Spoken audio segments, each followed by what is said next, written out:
देखा जैसी गमन बन गया। पहले जमाना गमन जात रहा भैया। हाँ हाँ अब तो इकट्ठे सब गमन लगन सब ब्याह इकट्ठे हो गया। तो है भाई। जब गमन जाए तो ऐसी में नहू इंतजार कर। पहले के जमाना में दुल्हन लाठी में टांग के आवत रही।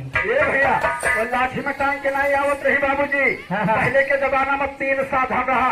वो कौन? 3 साधन ही रहा। हाँ। कि अगर 3 से उठत रहा, अगर 3 से उठत रहा तो दुल्हा जात रहा। और अगर टोली सटत रही हाँ, हाँ। तो दुल्ही में आवत रही। ओहो। इन दोनों साधन बनाए बाबूजी ने कहा तो छुमचिया के तमर डलिया बनावत रही। हाँ जैसे वही पहले तमर डलिया में बांस में टांग लिया लहे तो पिहरी को कोहरी चला जाओ तो कहा वाह याती ये भैया। हाँ। तो भैया वो